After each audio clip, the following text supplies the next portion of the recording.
Hey there, Dr. Tom. We are live.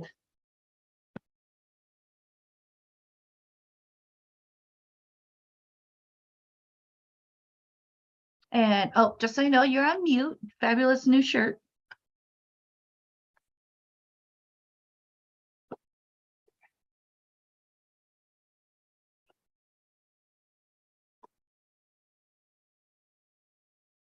You're still on mute, Dr. Tom.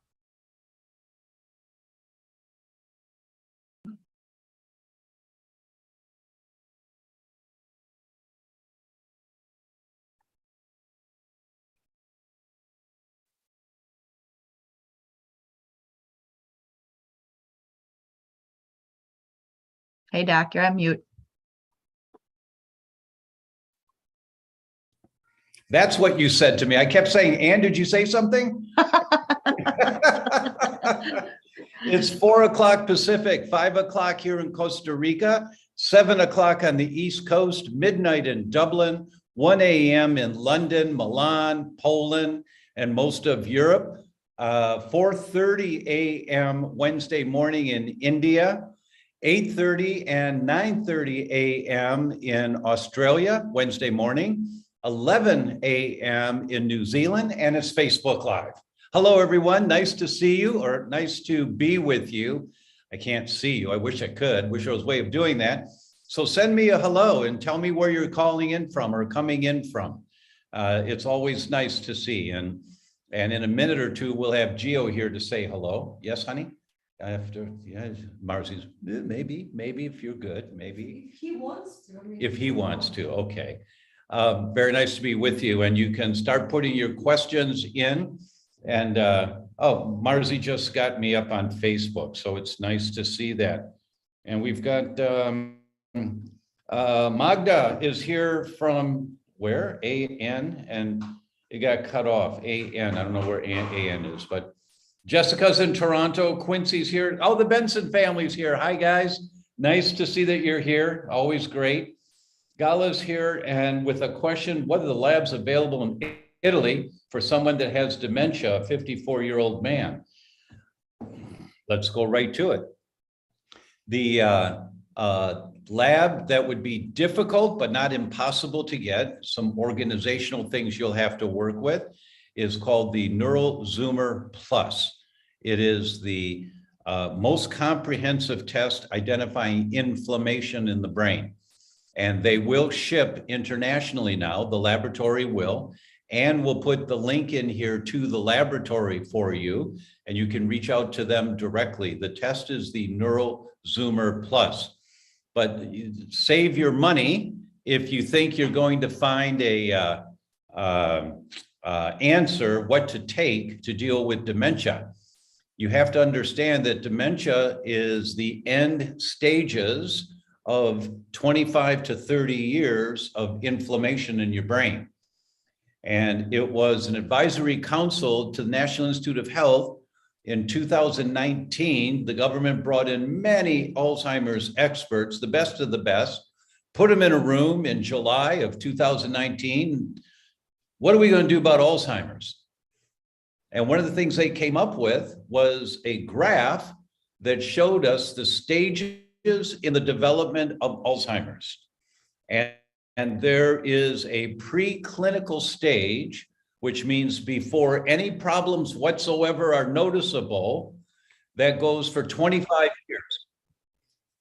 It goes for 25 years of no symptoms, but the increased inflammation is killing off brain cells, killing off brain cells, killing off brain cells for over 25 years. Then you start getting some symptoms like, where did I park my car in the parking lot at the shopping center? Or where are my keys? These little symptoms, at first we joke about, and we say, oh, I'm getting older. I don't remember the way I used to. No, it's not a sign of age. It's a sign of brain cells being killed off. And the memory center of your brain, called the hippocampus, is being killed off. And so you're losing access to the wiring of where all the memory is. That's why the sniff test And we'll put a link in here to the very inexpensive smell test. Is the first test to do if you want to see, am I starting to lose some of the memory centers in my brain? And when Ann puts the link in, you'll go to the link on our website, and there are 5 studies I put there on the impact of that smell test. And it's a $49 test, but it gives you an early indicator you got a problem, and it's not going to go away. And so once you have that indicator, then you understand the whole journey that you have to go on to reduce the inflammation in your lifestyle that's creating the brain degeneration. We'll also put the link here to the book. My book is called You Can Fix Your Brain, and it's all about that concept. So that's the first question today. Jessica's in Toronto. Okay. Hi, Jessica. Nice to see you. Colin's here from Bridlington, UK. Hi, Colin. Thanks for being here, man. I know it's midnight for you. Appreciate you being here. Let's see. Gaia says, good evening, doctor. What are the labs available in Italy? Okay, that was your question, Gaia. Nice to see it. Christina, Jessica, and 15 other people are watching from wherever they are. It doesn't tell me that. Magda's here from, well, once again, it's AN. I don't know where AN is. Deb is here. Gaia's, I'm Italian and I live in South Florida. Okay.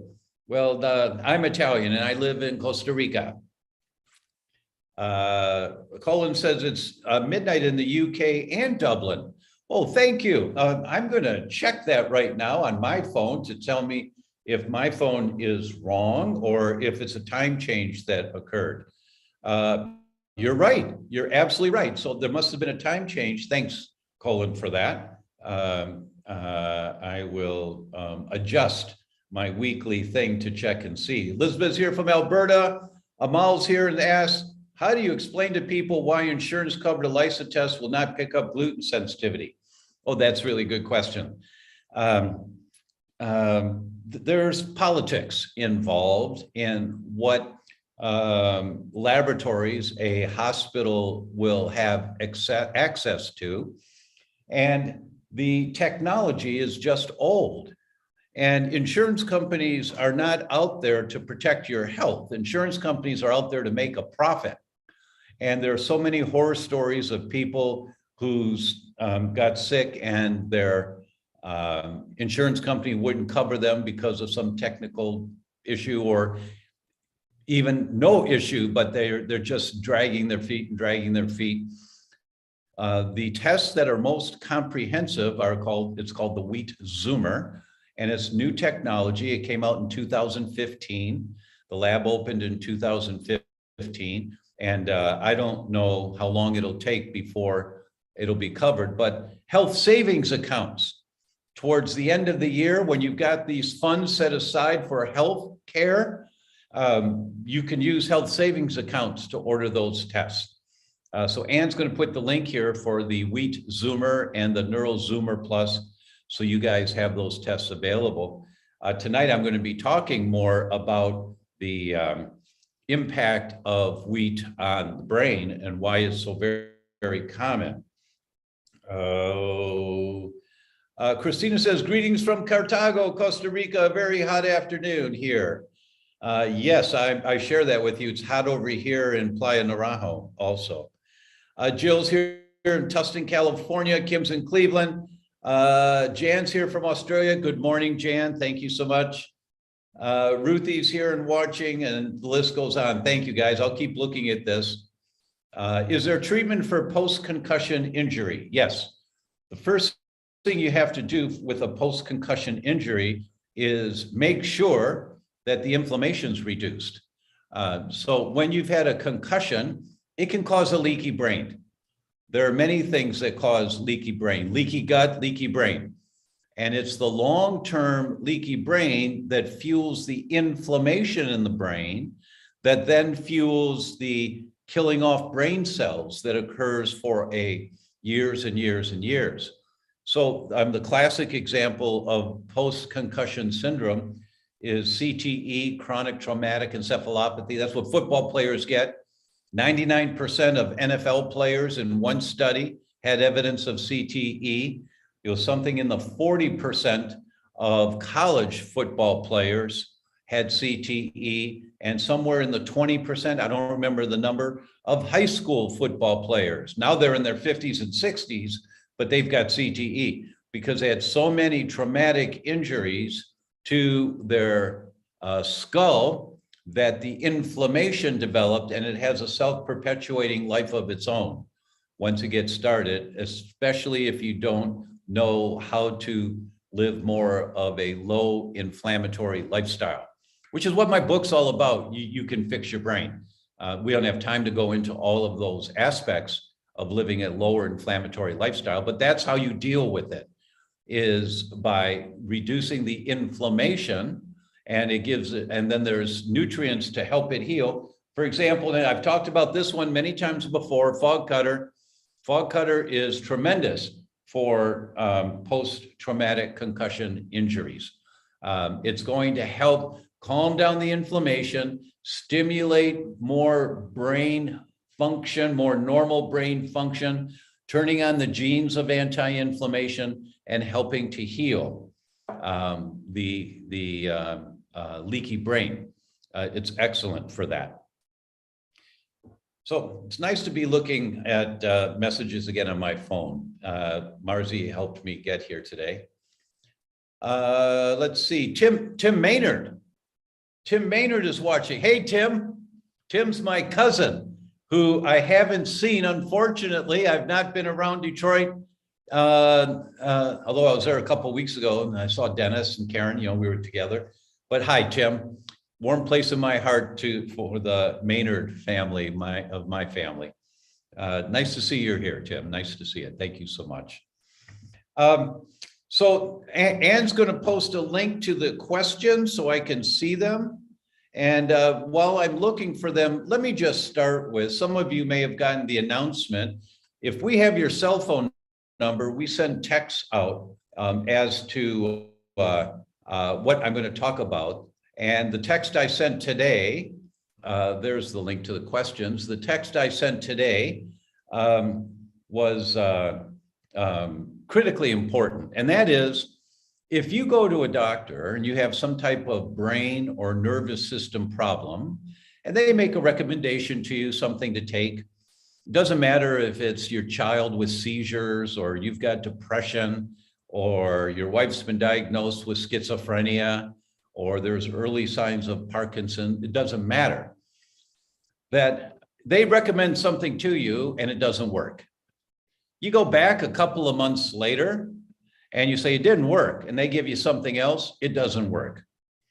You go back again, and then they send you to a neurologist. You have to wait a couple of months to get into the neurologist. You get in there and they give you something stronger to take. It helps a little bit, but it doesn't really work. You go back to the neurologist, and maybe you have to do a couple of times, maybe just once. And if you're lucky, they refer you to a tertiary neurology center. That's a research center, and the only people they see there are those that are referred from neurologists. When the neurologists say, I can't figure out what's going on, maybe you guys can figure it out. And this article is from a tertiary neurology research center. And what they wrote was that when the cause of a neurological complaint can be identified and diagnosed, the number of people with a sensitivity to wheat is 5%. Okay. When the cause of a neurological complaint cannot be diagnosed, the number of people with a sensitivity to wheat is 57%. And they put you on a gluten-free diet, you get better. Your symptoms start to reduce. 57%. When they can't figure out what's going on, it doesn't matter if it looks like bipolar or if it looks like ataxia where you can't walk very well because your brain's not talking to your muscles very well anymore. It doesn't matter what the neurological complaints are. When they can't figure out what it is, they can't put a name to it, they can't make it better, 57% of those people have a sensitivity to wheat. Now, how does that work? When you cross the line of tolerance and you have a sensitivity to wheat develop, meaning your immune system is fighting wheat, and the only way you can be confident to see if that's happening or not, it's the only way, is to do the blood test called the wheat zoomer, because you zoom in on the problem. It is highly, highly accurate. New technology, once again, came out in 2015. Mayo Clinic refers to it as a new era in laboratory medicine. When you do the wheat zoomer test, you find out, is my immune system fighting wheat? And if you have the elevated antibodies fighting wheat, those antibodies, they're going through the bloodstream. Just think of special forces with a high-powered rifle. They're going through the bloodstream. They're looking everywhere for wheat. And the way and your bloodstream is just a highway. There's lots of traffic, but it's just a highway. And the way they identify, and everything's bouncing around in there. You know, it's like bumper cars at the circus. Everything's bouncing around. How can the antibodies identify these molecules of wheat that it's been trained to fight? Because the special forces guys, the antibodies, have been trained to look for orange vests. I call them orange vests. It's an amino acid structure, the protein structure on the outside of wheat. They're looking for that protein structure that's made up of amino acids. It's like a brick wall. You know, you look at a brick wall, there's lots of bricks there. And some people, bricklayers, when they make brick walls, they change the bricks a little bit. They put a little design. They put different colors in every once in a while. That's what makes brick walls unique, right? That's proteins. They have different bricks called amino acids all put together a little bit differently. Most brick walls look different than any other brick wall. Proteins look different than any other protein. So special forces are looking for the proteins of wheat. I call it AABCD. That's the amino acids. And they're like 30, 40 amino acids long in these little pieces of wheat that are in the bloodstream that they're looking for. Well, special forces, they're in the bloodstream goes everywhere, and they're looking everywhere for wheat, AABCD. Is it hiding behind a little tissue? Is it hiding in a corner somewhere? You know, they're looking everywhere. And all of a sudden they look over here and say, look over there, AABCD. And they fire their chemical bullet to attack AABCD. But what they saw is the protein structure of the blood vessels of your brain. And the protein structure in the blood vessels of the brain, that part of the brick wall includes AABCD. So the proteins are big, long molecules, but a piece of it is AABCD, the same as wheat.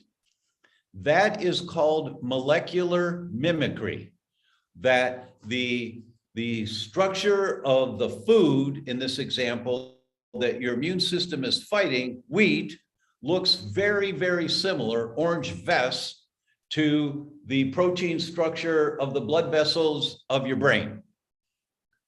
Then the special forces attack the blood vessels of your brain, thinking it's wheat, because they're trained to look for AABCD. They're trained to look for the orange vests. That's molecular mimicry. It's much more complicated than that, but that's a pretty good overview, I think.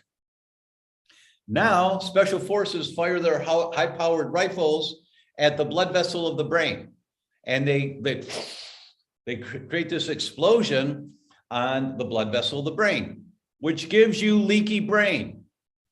And when you get a leaky brain, now molecules that are in the bloodstream that are too big to get into the brain tissue, they just go through the blood vessels and then they keep going. They go down to the kidneys and they go wherever they're going. But now, because you have leaky brain, the molecules get into the brain tissue, and you have a very special immune system in your brain. Only in the brain. It's called the glial cells. These guys, they just stand guard there. You know, they're just standing around, very quiet inside the brain, unless something gets into the brain tissue that's not supposed to. They don't have high-powered rifles. They've got bazookas. And they fire their bazooka to destroy whatever got in there. The problem is if you've crossed the line of tolerance and your immune system is fighting wheat and your genetic vulnerability is AABCD to the brain, then you get leaky brain when you eat wheat and you keep eating wheat and you say, well, I feel fine when I eat wheat. I don't get any stomach problems. It's not a problem for me. No, for every one person that gets gut symptoms with a problem with wheat, there are 8 people that don't. They get skin symptoms, or they get acne, or they get psoriasis, or they get joint symptoms, and they get arthritis, rheumatoid arthritis, or they get brain symptoms. Brain's most common. They don't get gut symptoms. And so you never know that what you ate has triggered this immune response, causing the inflammation in your body that's killing off brain cells, killing off brain cells, killing off brain cells. And that's the mechanism. There's 6 different mechanisms by which wheat attacks the brain, but that's the most common one. Really good science behind it. If you make antibodies to wheat, you've crossed the line of tolerance, then those antibodies to wheat have molecular mimicry with the blood vessels of your brain, and they'll attack the blood vessels of your brain. Now you get leaky brain. Now molecules in the bloodstream that are supposed to just go right past the brain to go to some other area of your body, they get into the brain. Then it activates the immune system in the brain called the glial cells. They fire their bazookas. You get this explosion inside, and that explosion destroys whatever got in there, but it causes collateral damage. The collateral damage is now damaging your brain tissue. And Mrs. Patient, you have an entire new body every 7 years. Every cell in your body regenerates, every single cell. How does that happen? Your immune system has to get rid of the old and damaged cells to make room for new cells. So when you cause collateral damage in the brain because the bazookas got fired, because you got leaky brain, because the antibodies to wheat attacked your brain vessels, blood vessels, and you got leaky brain, now the collateral damage in there, your immune system makes antibodies to your cerebellum. The immune system makes antibodies to your brain tissue, to myelin, to gangliosides, wherever it's occurring in your brain, to get rid of the old and damaged cells to make room for new cells. Normally that's a good thing, but because you're eating wheat every day and you get more antibodies to wheat because you feel fine when you eat wheat, you can't tell. Now you're attacking, and the genetic weak link for you is your brain. Now you're attacking the blood vessels of the brain every day. You're activating the glial cells, firing their bazookas, causing collateral damage inside the brain every day. And now you're killing off brain cells, and you make antibodies to get rid of the old brain cells. And that cycle just continues and continues and continues. And the result is you get brain deterioration. That's why, in my book, everyone needs to do 2 tests. The blood test called the Wheat Zoomer and the blood test called Neural Zoomer Plus. Now there's the Neural Zoomer that looks at 8 markers of inflammation in your brain, and the Neural Zoomer Plus that looks at 53 markers of inflammation in your brain. Because once you see you've got inflammation going on in your brain, hopefully that'll motivate you that you have to learn what to do to reduce the inflammation. And that's my book, You Can Fix Your Brain, and the courses we have, the Brain Masterclass. And Ann's going to put links in here to all of the information we've got out there for you, so you can start learning what to do about this. Let me look at the questions. Mom has schizophrenia, gets worse after she eats gluten, has been off of it for nearly a year, been keto for months, she's better, but auditory hallucination is still there. Any ideas? And this is from someone on YouTube. Yes, absolutely. Congratulations first that you noticed the difference. You really need our course on how to go gluten-free. I'll just give you one example, and there are many examples, and everyone needs to learn how to do this properly. In the American Journal of Gastroenterology in 2019, Peter Green and his team at Columbia published the paper. Excuse me, I've got the hiccups here. Hang on.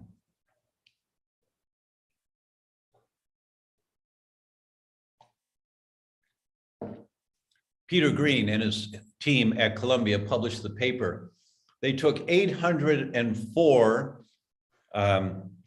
volunteers who went out into the community with testing equipment.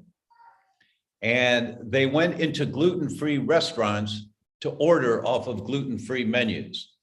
They were all told to order 7 items off of gluten-free menus. That's 5,624 different dishes on gluten-free menus. And then when the waiter or waitress walked away, they opened up their briefcase, took out the testing equipment, put it on the table. So the testing equipment in 7 cartridges, because each cartridge tests 1 food. The waiter or waitress comes back with the food, they take it, they put some in the cartridge, they put it in the machine, they turn it on, and it takes about 30 seconds. Is there gluten in here or not? 32% of everything on a gluten-free menu is not gluten-free. 53% of gluten-free pasta is not gluten-free. 51% of gluten-free pizza is not gluten-free, but it's gluten-free. It says it's gluten-free. Sorry, just read the science. So it's not safe to eat gluten-free foods. Because of that, we put together the enzymes, Wheat Rescue and E3 Advanced Plus. If you get any digestive problems with gluten, take the E3 Advanced Plus. If you don't get digestive problems, you get brain problems or skin or somewhere else, take the Wheat Rescue. So that's the first thing you have to do for your mother. But the more important thing is get well educated on how to do this properly. And Anne's going to put a link in here for you to we'll be launching this new class that we've been working on for months. My team was down here in Costa Rica last week, and we shot the remaining videos that we had to shoot. So my guess is it'll be up within 3 weeks, 4 weeks. But in the meantime, Anne will post some links in here for you to start reading about your mother. And congratulations, by the way, that you have found out that there seems to be a correlation. The first step in this whole process for your mother is that you must be squeaky clean gluten-free. You just can't have any, because the repercussions of having a single exposure can last for a couple of months from one exposure, that the inflammation has a life of its own. It's got a cascade that doesn't stop. Lori on Zoom asks, do any of the immunoglobulin tests, immunoglobulin tests, indicate inflammation specifically affecting the brain? I have very high IgA and high CRP. Hi, Lori. Yeah, so you're looking at total IgA, which means you're highly inflamed. And, you know, you pull at a chain, the chain always breaks at the weakest link. It's at one end, the middle, the other end. It's your heart, your brain, your liver, your kidneys, wherever your genetic weak link is, that's where the chain's going to break. In our example tonight, I'm talking about the molecular mimicry of the blood vessels of the brain with antibodies to gluten. But it could be your heart and you get heart disease, cardiomyopathy. It could be your liver, you get non-alcoholic fatty liver disease, or you get hepatitis. It just depends on your genetics as to where the weak link is, but the mechanism is the same. So you've got total IgA that's elevated, you're on fire. So good for you that you've recognized that. Now you have to explore, where is the fire coming from? Is it gasoline or kerosene, right?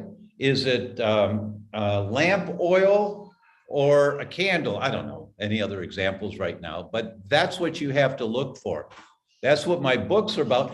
Gio, come here. My son, oh, come here, yeah. Gio just walked in the room, he opened the door and walked in, come here, wait, come here. Wait, let's say hi, let's see. Maybe Ann can come on, and Ann, so we can see Ann. There's Ann. Hi, say hi, Ann. Hi, Ann. Yeah.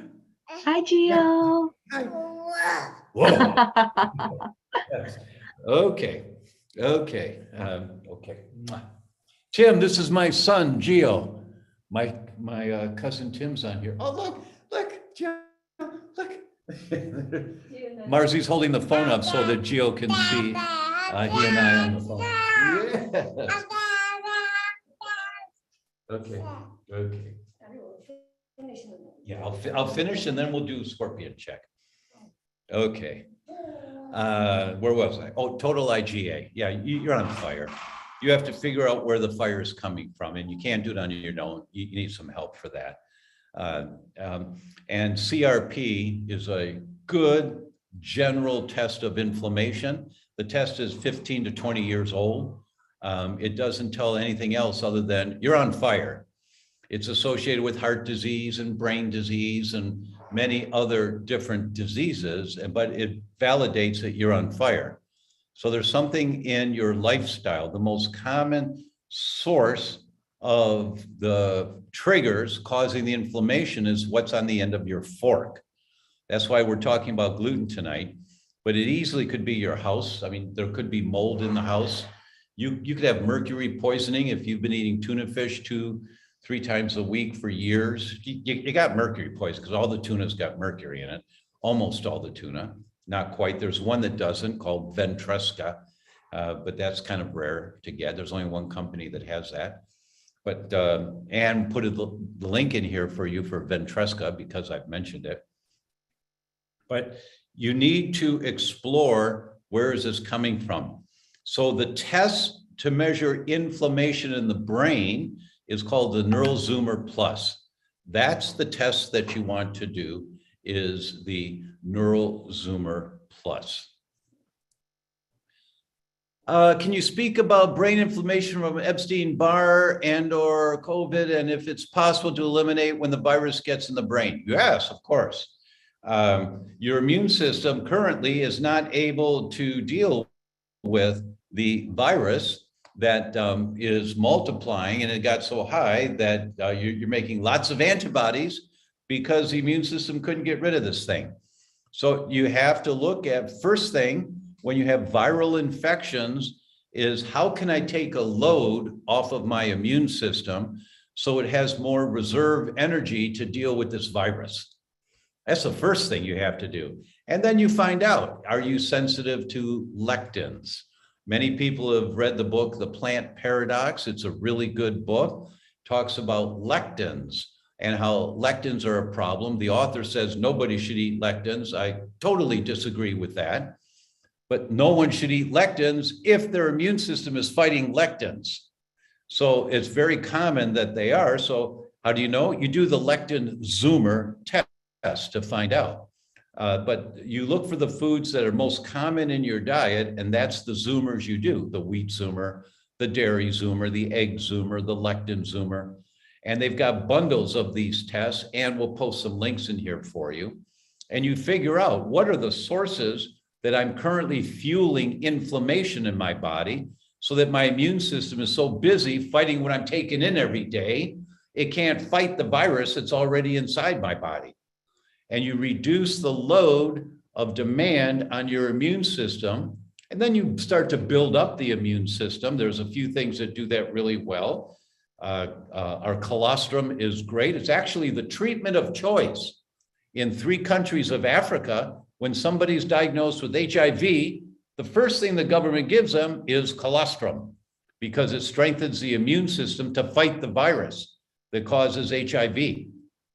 So take the load off of the immune system by identifying where is the inflammation coming from in my lifestyle. It might be mold in your house and you have to clean up your house. It almost always is foods that you're taking in, but it just depends on where the trigger is. Can a person with MS in their 70s change their diet and see results? Absolutely. Cognitive decline is becoming more noticeable. This is Chris on Zoom. Yeah, Chris, every cell in your body regenerates, sometimes slower than you'd like, especially if you're in your 70s. And there's things that we can do to help accelerate the regeneration process. 2 of them are, of course, one is the fog cutter that I've talked about before that I really like. It's just such a great product.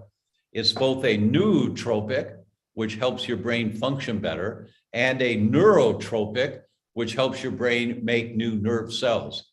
It increases a hormone called brain-derived neurotrophic factor, BDNF, which is the godsend of brain dysfunction. You increase BDNF, and many drugs have tried to do it and they can't. But these adaptogenic herbs do it very well. And you start to heal and you notice results much quicker. The other thing that I would suggest you try is this GS Immuno PRP spray. This one, the science is really incredible about how it deals with the triggers that produce Alzheimer's, the beta amyloid plaque, that it calms down the inflammation and starts to reverse some of that plaque. And we'll do a whole session on that in the future, but Ann will put the links in here today for you because you asked.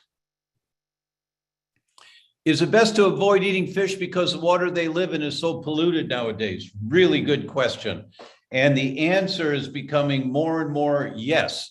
If you don't control where the fish is coming from that you're eating, for example, Alaskan fish is still safer in general, but so many millions of people want to eat fish. And the suppliers are trying to fool us by saying, well, it's Scottish fish. Well, it's a Scottish farm-raised fish. It's still farm-raised, meaning they use all kinds of chemicals and growth factors in these fish. And for the salmon, farm-raised salmon, they actually have this called a salmo fan, SALMO fan. And the not accordion, but the fan, the Japanese fans that open up, they have one of those kinds of things, paint colors. And you've seen that before maybe, and you open it up and it's different shades of colors. The Salmo fan is different shades of healthy pink, red salmon.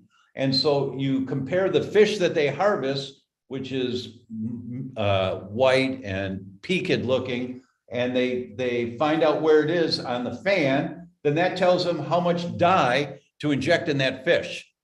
And they inject the dye into the fish so it looks like healthy salmon. And then they sell it as salmon. So yeah, it's very important, your sources. Vital Choice is a company online that has excellent quality fish, just excellent. My friend started that company, Randy Hartnell, and it was sold a year and a half ago. But the whole dynamics of where they harvest all their fish and all that are still the same. So Vital Choice is a great company to source your fish from. That's where the Ventresca is from also. And we'll post the link in there for you to Vital Choice. Hi, Helen here in Ireland. Hello, Helen. I've just tested positive for a gene linked to celiac disease and a gene for non-celiac gluten sensitivity. I have autoimmune conditions, asthma, and microscopic colitis. I don't experience unpleasant effects from eating gluten in the moment. However, I understand that just a small amount of gluten is enough to make your body vulnerable for up to 6 months. Well, that's a little extended, 2 to 4 months. I can stand behind that science easily, but 6 months, no. As gluten is so hard to avoid entirely, is it worth making the effort to avoid gluten at all? Or should I just accept that I will get ill again in the future? Will my best efforts be good enough to prevent more autoimmune conditions or flare-ups of current conditions? Really, really good question. Thank you so much for your question. And the answer is, you think that you can put up with the discomfort when you've had some exposure, but what you don't understand is the amount of deterioration that's going on that you can't feel.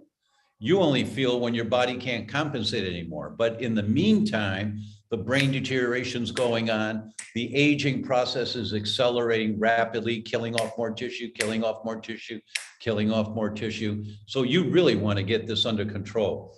Carrying the genes is not a big deal. It just means it's a weaker link in the chain. 1/3 of Westerners have the genes for celiac disease. That's like 33 to 35%, depending on what study you read, but only 1 to 4% get celiac. Well, you got the gene, doesn't matter. That's just the weak link in your chain. Don't pull at the chain so hard, which means, Helen, you have to learn, how do I protect myself from inadvertent exposures to wheat? And for you, it's really important that you take these digestive enzymes every day, every meal. When you aren't cooking at home and you've got complete control over everything, which means you can't use any sauces or pastes that you buy without having to protect yourself. Because even if it says gluten-free, 32% of everything on a gluten-free menu is not gluten-free. So you have to take the enzymes. The only time you don't have to take the enzymes, you're eating a salad and you make an oil and vinegar dressing on your own, and it's a red wine vinegar or something, then you're fine. But if you use commercial salad dressings that are creamy or something, you don't know what's in there. And the label, you can't read everything that's in the label. And many of the manufacturers hide what their ingredients are under chemical names that no one understands. So anytime you're eating anything that you're not absolutely 100% sure you're in control and there's no possible way of contamination, you take the enzymes. So you have to order the enzymes. Ann puts the link in here, and order a half a dozen of both of them so you have enough to last you, because it takes a while to ship it over to Ireland. And you'll be fine with that. Actually, I think these enzymes, I think the Wheat Rescue is available in Ireland. There's a distributor out of London who I believe sends his products over to Ireland. It's called Wheat Rescue. So look for that one, not wheat, anything else. Look for Wheat Rescue. And if you can't find it, then you have to order it from us in the US. My father had a test and the anti-nuclear antibodies like Hep2 or lupus were high. What should I do? We've been from doctor to doctor and all cane of medicine. So there's a spelling error there, Paula. I'm not sure. And I think you mean all types of medicine or something. But elevated ANA antibodies, I've got a whole chart over there because I'm writing a paper right now on elevated ANA antibodies. And in 1988, in a 24-year period, it went from 22 million people in the US had elevated ANA antibodies to 41 million people. And that was in a 24-year period. From 22 million to 41 million, almost double. It's because there's more chemicals. ANA antibodies means anti-nuclear antibodies. Well, what's that? It means that the immune system is attacking the nucleus of the cell, the center of the cell. What cell? Any cell. Anti-nuclear antibodies go after your brain, your nervous system, your connective tissue, more commonly the connective tissue, but any cell, your heart, your liver, your kidney, any cell. Well, why would my immune system be attacking the nucleus of my cells? Because there's crud in the nucleus of your cells. Mercury goes into the nucleus of the cell.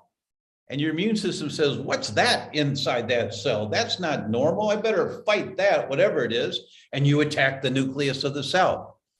A lot of the petrochemicals go into the nucleus of the cell, organophosphates, the fertilizers, the chemicals we use go into the nucleus of the cell. ANA antibodies are going through the roof. And in one study, they looked at, there's about 340 people, I think it was, maybe more. And they found these 340 people had elevated ANA antibodies, but no diagnosis of an autoimmune disease. Within 3 years, 87% of them had been diagnosed with an autoimmune disease, which means when you have elevated ANA antibodies, you're killing off tissue, killing off tissue, killing off tissue, killing off tissue. So what you need to do, Paula, is find a functional medicine practitioner and figure out what is my immune system trying to fight, and get into a good detox program, not some simple weekend thing, but you really want, I don't know what your resources are, but this would be interesting. And that is to go to the Swiss Mountain Clinic in Switzerland, swissmountainclinic.com. They're my friends. Marzi and I have been there many times. They're the best in the world. And you go there for a couple of weeks And they always start with the queen. They call it the queen. What's the queen? The queen is your liver, because your liver is the primary detox organ. You know, it's the oil filter in your body. And get detoxed. Get the process of detoxing begun. And they have some new equipment in the last year. Marzi and I went in July, we were there. And this new equipment is called inspheresis. And they put a needle in your arm, they take your blood out, and it goes through a machine. It filters the plasma, and then the blood comes back in the other arm. And you're there for about 90 minutes, sitting in a lazy boy chair, just relaxing while it's going on. And the crud that you see coming out of your blood, it's jaw-dropping. It's just jaw-dropping. And so for your father, you want to accelerate this process if you can, because this has been going on for some years for him already. I don't know how long, but he'll be diagnosed with an autoimmune disease. 87% of people were diagnosed with an autoimmune disease within 3 years of having elevated ANA antibodies. My husband has really bad brain fog. He finds it hard to focus, and a problem for him at work. He's already gluten-free, anything he can do. And this is Janet on Instagram. Yeah, Janet, he has to find out. You have to do the Wheat Zoomer and the Neural Zoomer Plus. That's the starting point. Brain fog is like the dimmer switch is dimmed down. That's brain fog. You know, everything's foggy. You can't, there's no laser focus. And you have to find out, where is it coming from? Now, there is a useful test that you can do called a SPECT scan. A SPECT scan looks at blood flow into your brain. And Janet, if you'll do this for me, Janet, cross your legs, please. Do it now. I don't care if you're standing or sitting. Cross your legs. Don't cross your legs if you're driving, but cross your legs. Leave them like that for 3 hours. Stand up and run. You can't do it. It's not possible to do it. There's no blood in your leg because you cross your legs for 3 hours. Brain fog, there's not enough blood getting into the brain. The technical term is hypoperfusion. Hypo means low. Perfusion means blood flow getting into the tissue. He's got hypoperfusion. And the question is, why? I mean, read my book, You Can Fix Your Brain. It's also on audio. And I did the audio.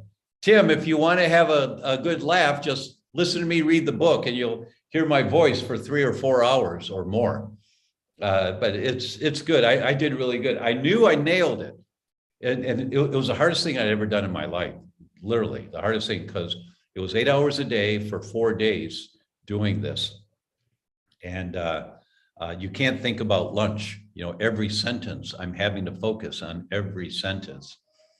And I know I nailed it when the last 3 sentences in the book, and I look up after finishing the last 3 sentences, and the engineer who's behind the glass, you know, and doing all of his things with the dials and all that. And this is a 40-something guy, bearded guy. He's got tattoos coming up his neck to the underside of his chin, tattoos down his arm, onto his hands, on both hands. I knew I nailed it when I look up, and this guy's got tears running down his cheeks. I said, yes, got it. Because he realized this is what was happening to his son. And he was so grateful. So that's the audio of the book, You Can Fix Your Brain. But whether you read it or listen to it, when you hear this information, now you understand where the brain fog is coming from, meaning north, south, east, or west. You have to figure out, but you understand that there are environmental triggers that are setting you off right now. And that's what you have to address, is the environmental triggers causing the hypoperfusion. There is a world famous psychiatrist named Daniel Amen, A-M-E-N. And he has SPECT scan centers around the country. I think there's 8 of them around the country. And he's done, I think it was 250,000 SPECT scans. And his team is well trained. They're holistic oriented. And you really find out, you know, what's the current status of your brain in terms of how much blood flow is getting in there, hypoperfusion, how much perfusion is happening right now. And you also, and they're trained in nutrition and diet. So that's a really good place to go, is the Amen clinics. Laura's on Zoom. Can you speak about brain inflammation? Oh, I did that one already. Carla's on YouTube. What can I do about a leaky heart? That's a really good question. First, you have to rule out the triggers of a leaky heart. Is it a bacterial infection? Is it a heartworm? Gio. Oh, no, I can't, honey. I'm working right now. Marzi, I can't. You want to say hello again? Do you want to say hello? Okay, come here. Yeah, he doesn't want to say hello. Okay. You have to figure out where the leaky heart is coming from. So it's a, hold on a minute, time out. I can't focus. Thank you. Okay. You have to figure out where the leaky heart is coming from. And honey, would you close the door hard so he can't come in? Thank you. What it means is that your blood vessels have inflammatory molecules on them, and they're affecting the blood vessels of the heart and perhaps your heart tissue. You want to look for autoimmune mechanisms. Are there antibodies to your heart tissue? Very, very common to see. I've had many, many patients with this, but you need some professional help on that one. That's not one that you've got a lot of extra time to mess around with. You would want to find someone that really, a functional medicine practitioner that really knows what they're doing on that one. Now you're here. So I only see patients once every 3 weeks or so. And my staff asked recently, would I consider doing it once a week? And I said, yes, I will. And it's always on Zoom. But I'm the Sherlock Holmes. I figure out why stuff is happening. I don't do the treatments. I'll recommend you for treatment, but I'll help you figure out why it's happening.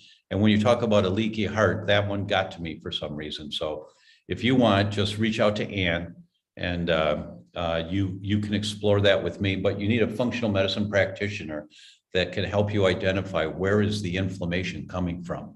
It's not the heart. The heart's the weak link in the chain, but it's the pull on the chain that's the problem that you have to address. Maria's on Zoom. Anemia, iron deficiency could be related with gluten intolerance. Oh, absolutely. Absolutely. Especially when you take iron supplements and they don't work. But if you do an iron IV, it works. It means you're not absorbing.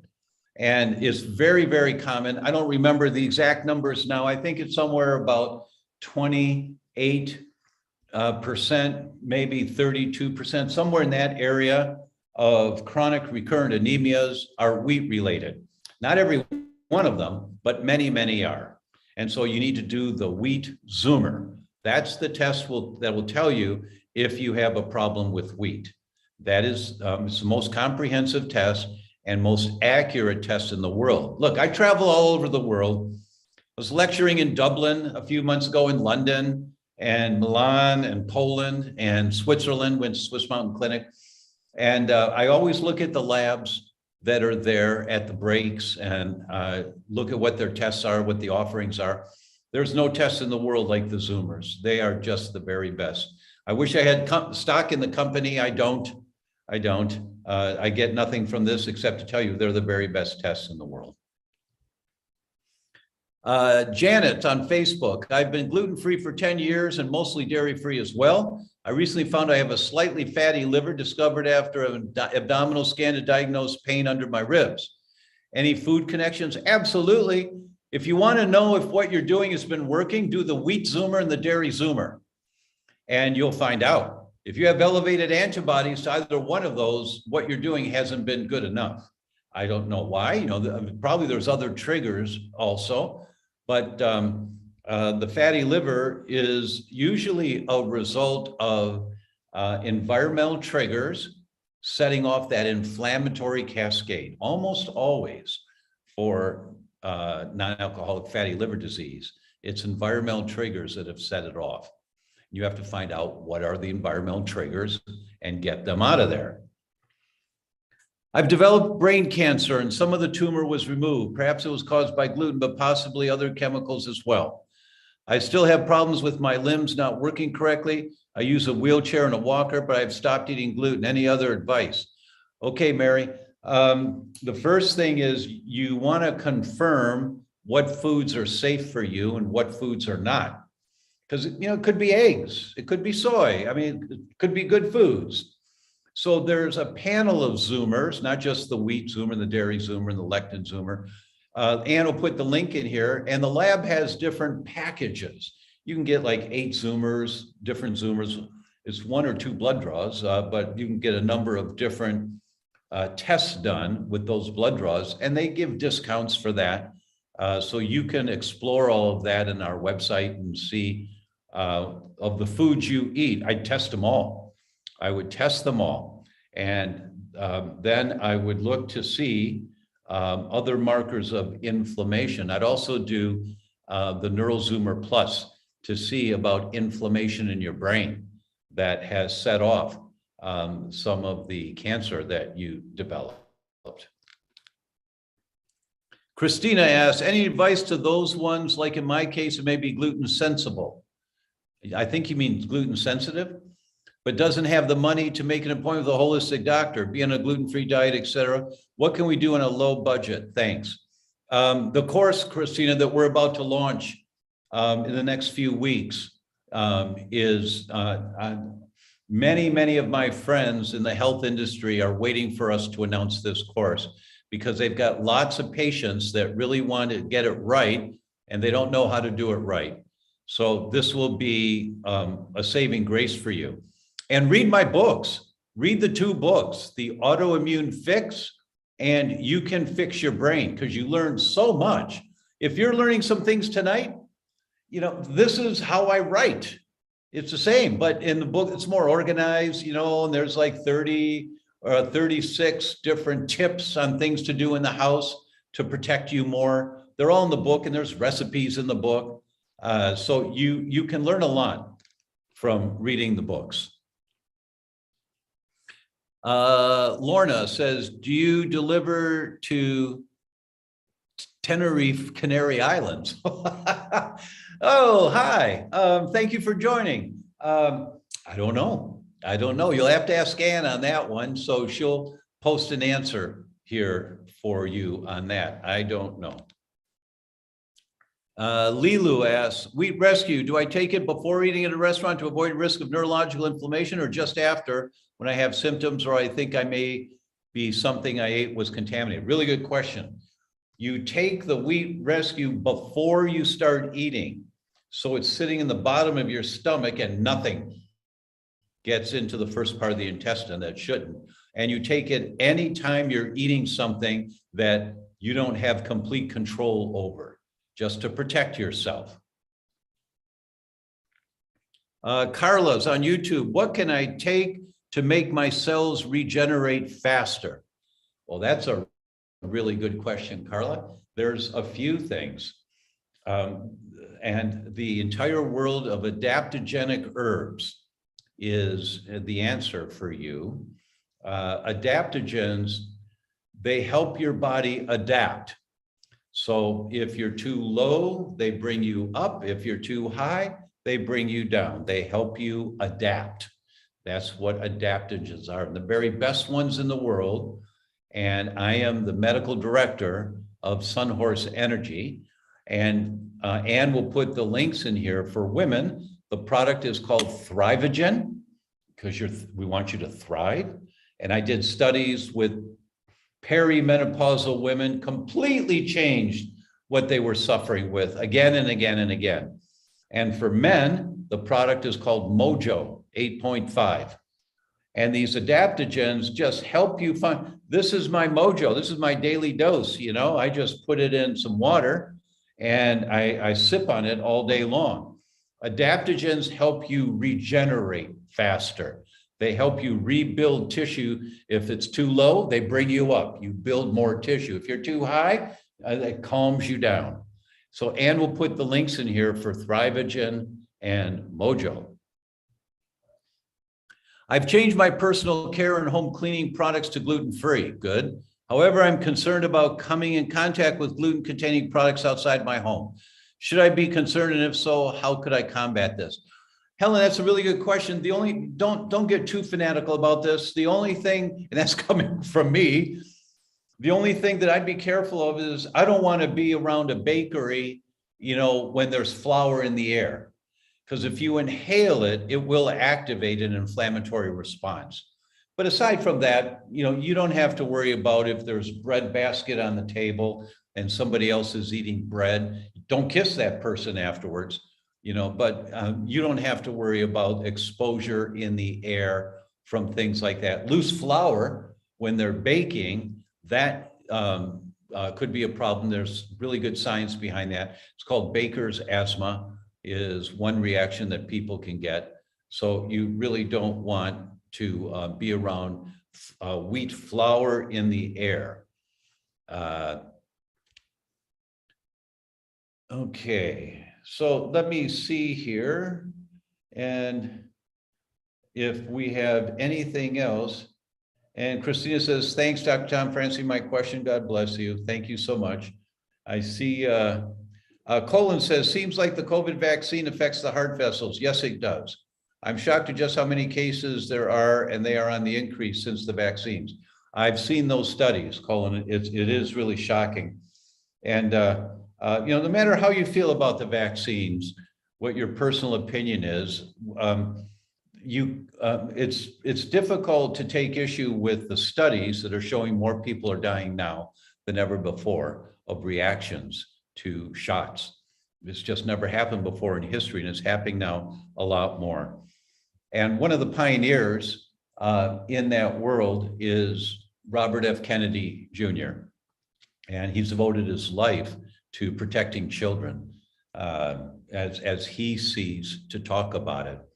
I just learned today that 15 independent advisors to the FDA, all who have histories of receiving thousands of dollars from pharmaceutical companies, have recommended that COVID vaccines be mandatory for children, which means children won't be able to get into school unless they have these vaccines. And this is just so irrational.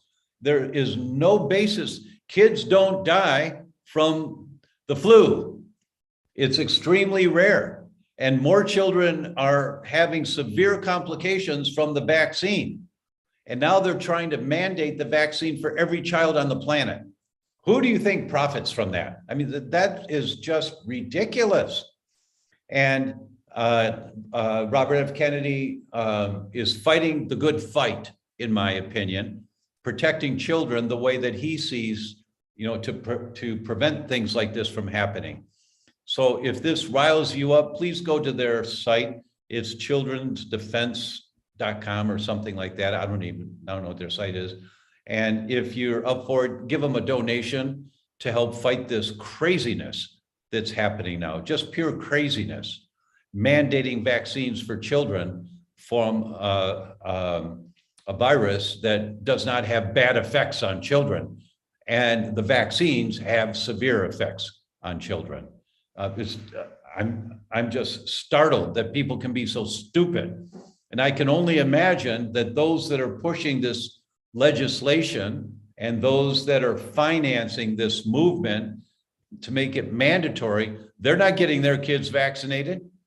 And if you really go in and do the deep dive, they're not getting their kids vaccinated. They know better than that, but they're making profits off of this. And I'm sorry to be talking a little politics. I try to stay away from that, but now you're going after kids, and that's not okay with me. Sorry for the politics. Okay, I'm 47 and suffering from brain fog and depression the last few years. So much I've lost my career, friends, family, etc. It's extremely scary. Just want my life back in Ireland. What can it be? This is anonymous on Zoom. Hi, thanks for acknowledging where you're at, my friend. Yes, it's scary. Brain fog means there's a dimmer switch that's turning on the genes of inflammation in your brain. And you're turning on the genes of inflammation, so you have to find out what is triggering the genes of inflammation. Okay? Now, when you eliminate that trigger, and the most common source of environmental triggers turning on the genes of inflammation is what's on the end of your fork, including Guinness. Sorry, but including Guinness. You can't take in inflammatory foods and not expect to get inflammation. And it's accumulative over time. So it builds on itself and it builds on itself and it builds on itself. And so when you've lost your job, you can't think clearly, man, I've got fog. I've got really bad fog. I don't know what to do. First thing you do is what I've talked about today. And this is all, you can listen to all this again. Read my book, You Can Fix Your Brain, or listen to the audio of You Can Fix Your Brain. And when you start listening to this stuff, it starts to make sense to you. Because if you want to turn around what's going on for you, you take one step at a time, just one thing, and you focus on that one thing and you dial that in. And then you take the next thing and you focus on that thing and you dial it in. And eventually you'll get it. Eventually you'll notice that the dimmer switch is turning up and the lights are getting brighter. That's the goal here. I've had COVID twice, which triggered a bloody ulcerative colitis flare-up, reactivation of Epstein-Barr and cytomegalovirus, taking tons of high-quality supplements and various protocols. Can't seem to get this flare under control. I know I need a detox, but I don't have a ton of money. This is too complex for my naturopath. Any thoughts? Yes, Laura, somehow you're still throwing gasoline on the fire. If you can do the wheat Zoomer and the Neural Zoomer Plus, it gives you a tremendous amount of inflammation. A tremendous amount of inflammation. Gio. Big tower, Gio built big tower. Okay, Gio built a big tower and it's 5 after the hour. I've gone overtime, so it's time to go. All right, folks, thank you so much for being here. I will see you next week, and thank you so much.